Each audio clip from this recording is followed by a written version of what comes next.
Thank you so much. Happy birthday Deepika. Thank you so much. ಇವರೇನು ನನ್ನ status ಹಾಕ್ಬಿಟ್ಟಾರೆ. ಇವ್ರು ಯಾರ್ದು ಸ್ಟೇಟಸ್ಸೇ ಹಾಕೋದಿಲ್ಲ. ಲಾಸ್ಟ್ ಟೈಮ್ ನಾನು ಇವ್ರ ಬರ್ಡೇಗೆ ಫೋಟೋ ಹಾಕಿದ್ನ ಸ್ಟೇಟಸ್ಸಿಗೆ. ಏನೋ ಒಂದು ದೀಪಿಕಾ ಫೋಟೋ ಕಳಿಸು ಸ್ಟೇಟಸ್ ಹಾಕಲಿಕ್ಕೆ. ಇವ್ರಿಗೆ ನನ್ನ ಬರ್ಡೇ ಬಂದಮೇಲೆ ನನ್ನ ಫೋಟೋಸ್ ನೆನಪಾಗ್ತದೆ. ಎಂಥದೇನ ಇಟ್ಕೊಳ್ಳೋಕೆ 1000 ಫೋಟೋಸ್ ನಾನು ಇನ್ಸ್ಟಾಗ್ರಾಮಲ್ಲಿ ಅದೇ ತಗೊಳ್ಳೋಕೆ ಏನೇನು ಯಾವ ಕಳಿಸಿ ಇದೇ ಕಳಿಸಿ ಚಲೋ ಅದೇ. ಇವರೇ ನಂಗೆ ಮೆನ್ಷನ್ ಮಾಡಿದ್ರೆ ನಾನೇನು ಎಕ್ಸೆಪ್ಟ್ ಮಾಡಬೇಕಾ? ಬೇಡ ಬಿಡು, ಇವ್ರು ಎಕ್ಸೆಪ್ಟ್ ಮಾಡಿದ್ರೆ ಎಲ್ಲರೂ ನಾನು ಕೇಳ್ತಾವ ಹೆಂಗೆ ಪರಿಚಯ ನಿಂಗೆ ಅಂತೇಳಿ. ಬೇಡ ಲೈಕ್ ಮಾಡಿಬಿಡುವ. ಅದೇ ಈ ಕಾಮಿಕಿತ್ತಿನ ನಂಗೆ ವಿಶ್ ಮಾಡಿಬಿಟ್ಟದೆ. ಮೆನ್ಷನ್ ಅದು ಇನ್ಸ್ಟಾಗ್ರಾಮಲ್ಲಿ.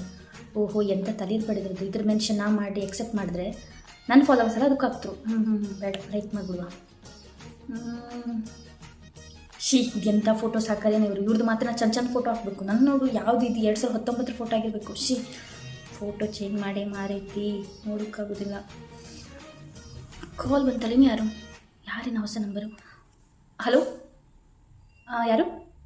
ಹಾಂ ಗೊತ್ತಾಯ್ತು. ನಿಮ್ಮ ನಂಬರ್ ಅದು ಡಿಲೀಟ್ ಆಗೋಗಿತ್ತು. Thank you. ಅಡಿಲ್ಲ ಪಾರ್ಟಿ ಕೊಡಿಸ್ತೆ ಅಡಿಲ್ಲ. ಗ್ರೀನ್ ಗೇಟಲ್ಲಿ ಬನ್ನಿ ಎಲ್ಲರೂ. ಅಡಿಲ್ಲ. Okay thank you.